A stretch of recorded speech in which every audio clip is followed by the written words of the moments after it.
Okay, so this is the practice test number 2, F24. And I've also got a key there as well. So basically, this is the worksheet that we did at the first day of the unit. And there's some stuff about the atomic structure, electrons, neutrons, protons, scientists, Lewis dot structure.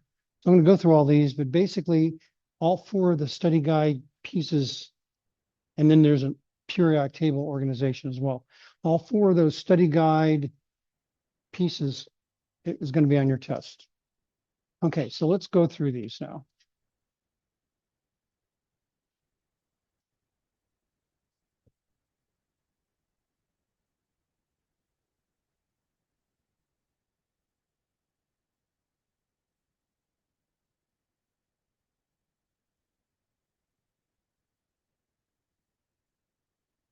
So you're going to need a periodic table, which I'll include with the tests that I don't have with me right now.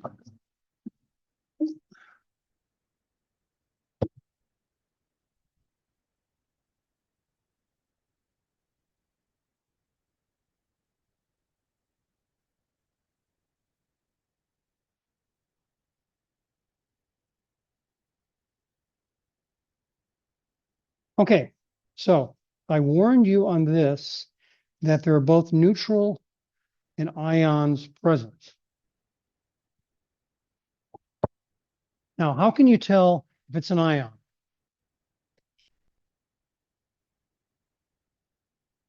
Yeah. Protons and electrons are not equal, don't match. Perfect. Okay, so first thing you want to do is check. And normally, whenever I have an ion up there, I'll give both protons and electrons. See down here. So automatically that means that's an ion. Okay, up here, I didn't list protons and electrons. So then it's neutral. So those are always equal when it's neutral, only when it's neutral. Atomic mass is not a decimal number. I want to repeat that. It's not a decimal number. I've got many questions about that. They're saying, why are my numbers so different than the periodic table? Because these are special isotopes. And the reason why we can't have a decimal number is you can't have part of a particle. You can only have a whole particle you're counting. So 56 plus 80 is 136. Atomic number and protons are always equal, no exceptions. And then the symbol, okay? 56 is barium.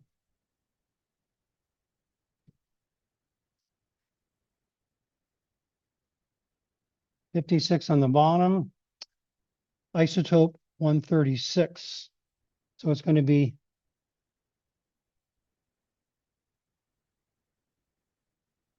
barium 136.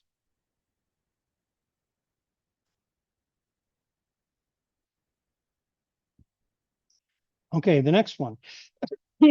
I did not give you protons and electrons, so it's neutral. And we know we have 17 protons, and the atomic mass of that isotope is 19. That means we have 2 neutrons. Okay, we know it's chlorine because I told you that here. You didn't need to know that. You could have looked it up on the periodic table. So it's 17 and 19.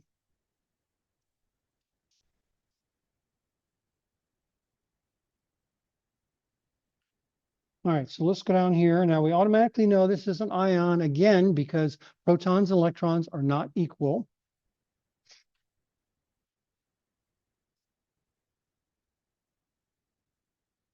Atomic mass is protons plus neutrons, or 20. Atomic numbers are always the same as protons. And number 13 is what? That is aluminum. And because this is an ion, we have to reflect its charge. So it's going to be the difference between 13 and 10 is 3. And there are more protons. That means it's 3 plus 13 protons. Atomic mass is 20. So that is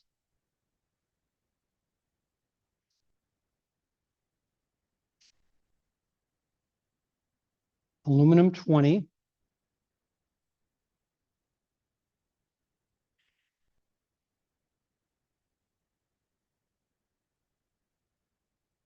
So this next one is nitrogen. Nitrogen is number 7 on the periodic table.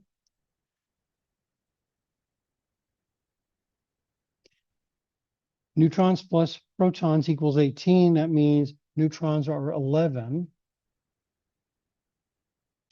Electrons, it says it has 2 more electrons than protons. That's what the -2 means.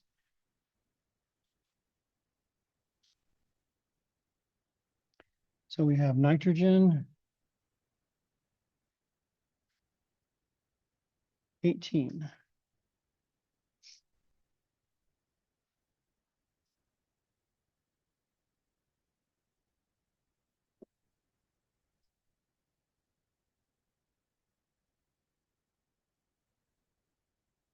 Okay, any questions about that? Just make sure you check to see if it's an ion first, right out of the chute. And if I give you protons and electrons, it's always an ion.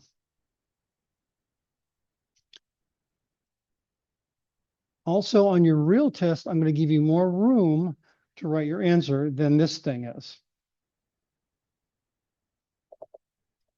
Initially, when I did it this way, I was thinking everyone would take out a piece of paper and do it, but no one did that. They just scrunched it all in.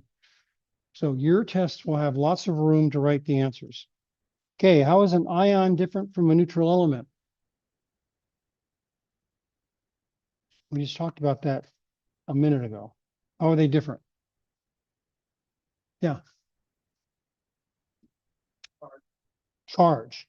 Okay, so an ion charged, neutral,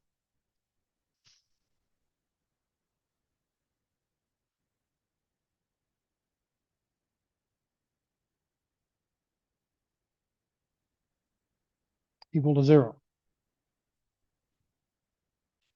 What are the 2 types of ions? Cations, anions, plus and minus.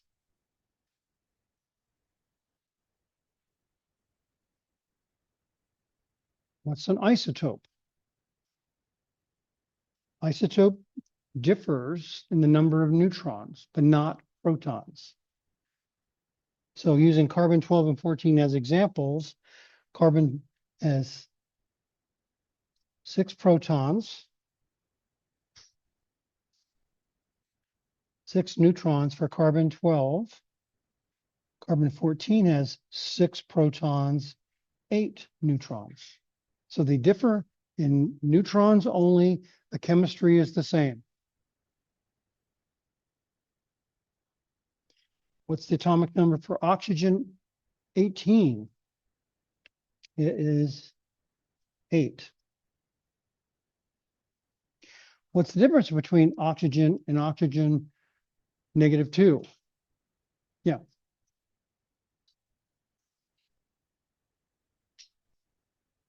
It has oxygen -2? Yeah. Yeah. Because electrons are negatively charged, that means it has 2 extra.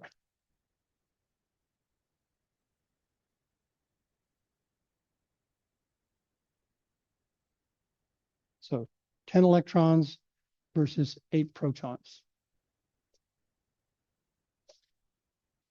Okay, why do isotopes have different masses?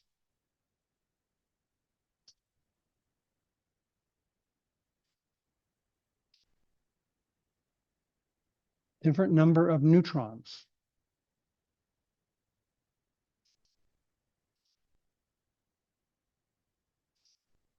We're using carbon 12 and 14 as examples. So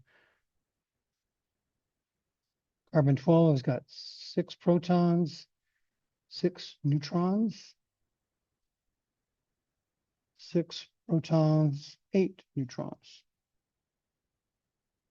Okay, if an element has 8 neutrons, 8 electrons, 8 protons, what is it? That's going to be oxygen.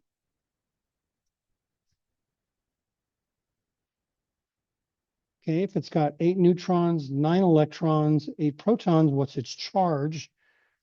-1, because we have one more electron and protons. How can an element have 2 atomic masses? Isotopes.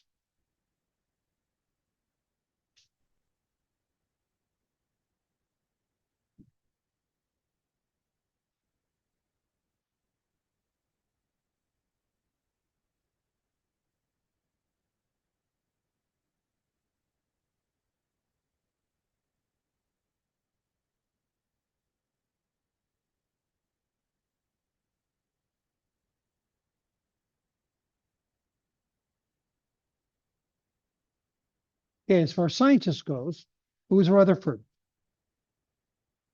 He discovered the nucleus.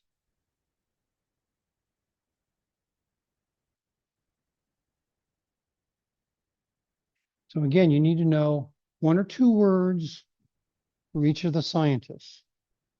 You know, like Democritus did the atom, no-cut atom.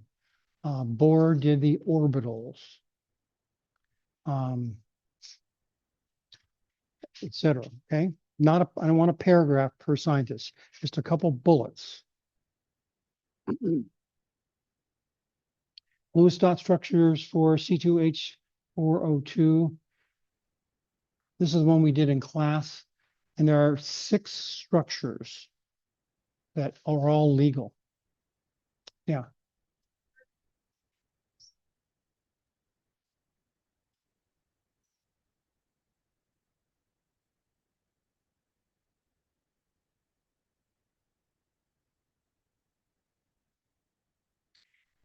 No, you need to know 4 of them though.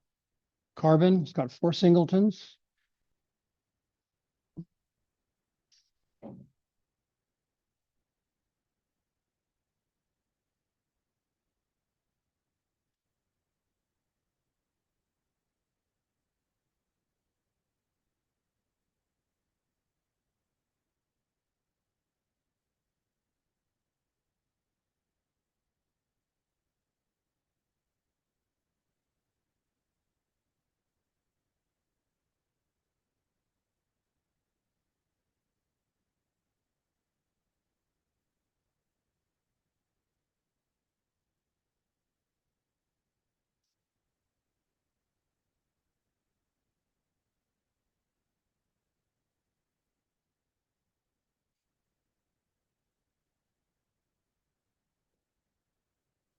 Okay, carbon's got 4 singletons, 4 bonds.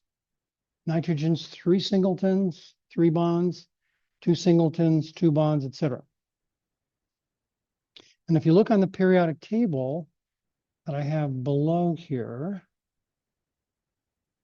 just remember this: 4, 3, 2, 1.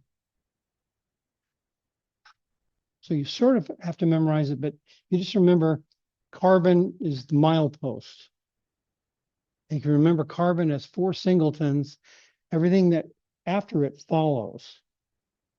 So really I have to remember one thing. That's carbon, 4 singletons.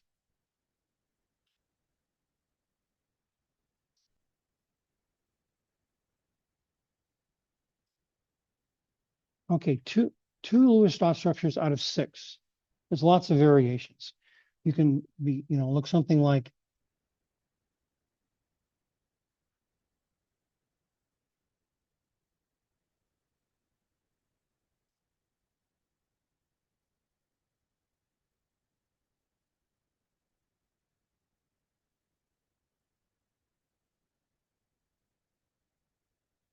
I mean, those are just two, but there are, I think around 6 we came up with. And all of them work. Just make sure you've got the number of bonds per atom correct. And you've got an octet for everything except for hydrogen, which has its full shell has got 2 instead of 8. And then it's legal.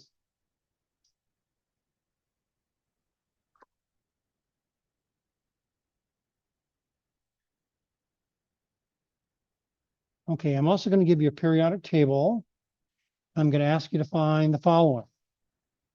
So let's number these. No, let's just.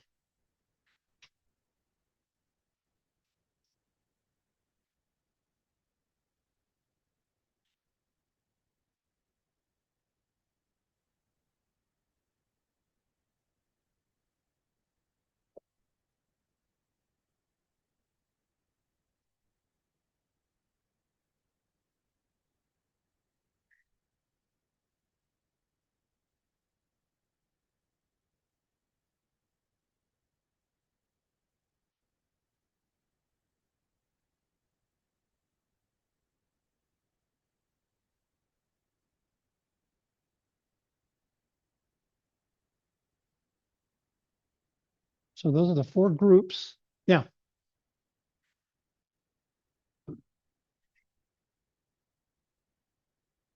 Nitrogen.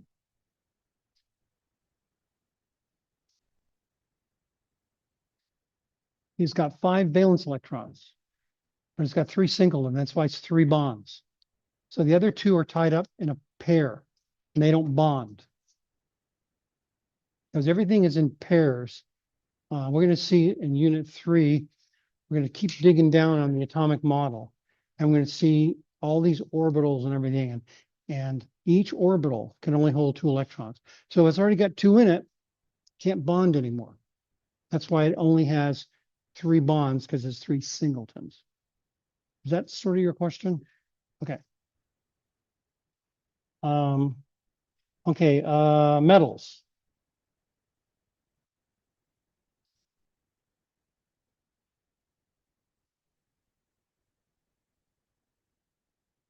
Now, a lot of students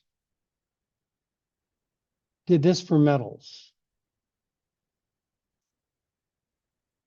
But metals are much more ubiquitous.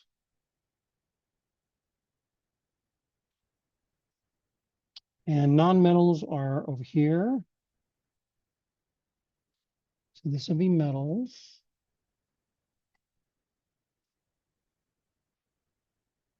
Nonmetals, and then metalloids.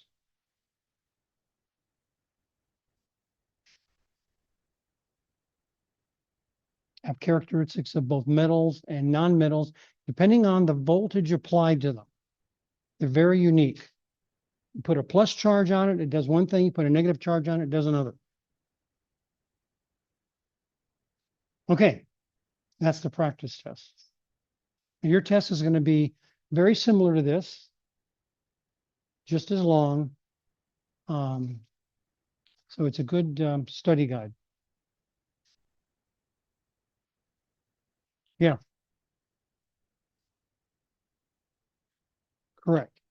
And the dry lab is we're not doing all of it. We're only doing the Lewis dot structures part of the dry lab, because it includes something called valence shell electron propulsion theory as well on that dry lab.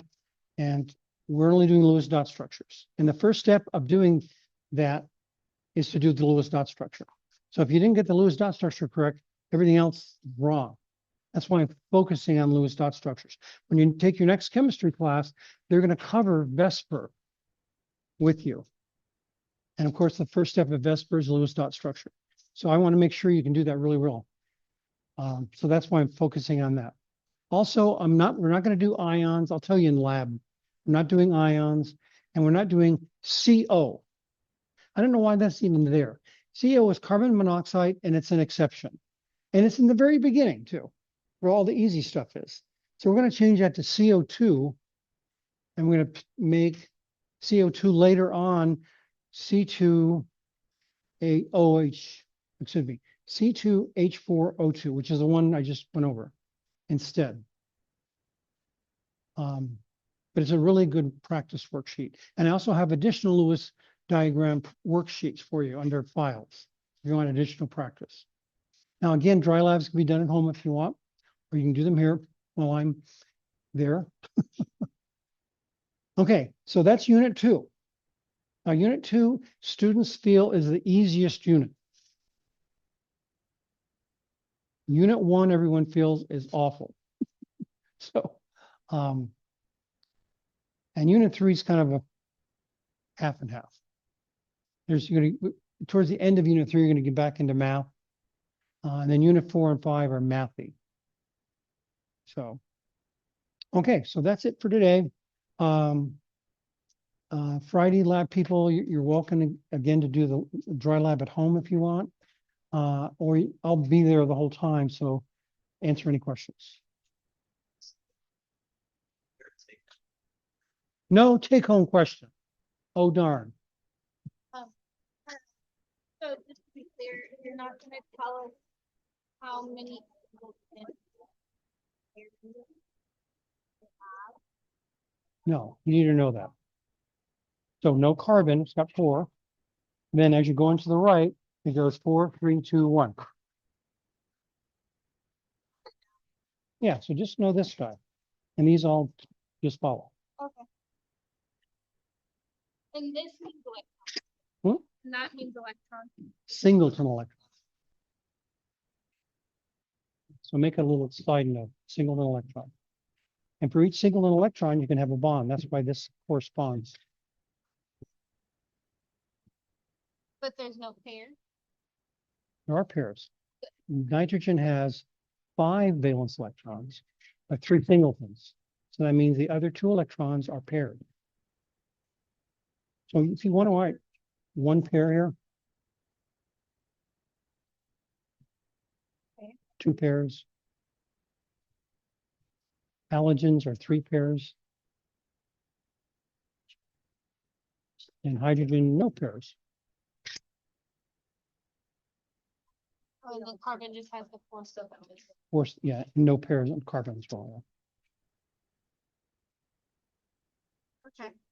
And what we need to know about. Hmm? We need to know that. Yeah, but you only have to know carbon though.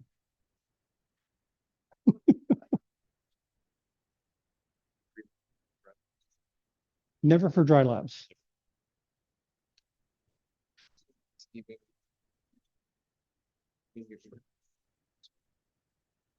Right. I just have a few questions about before I go on.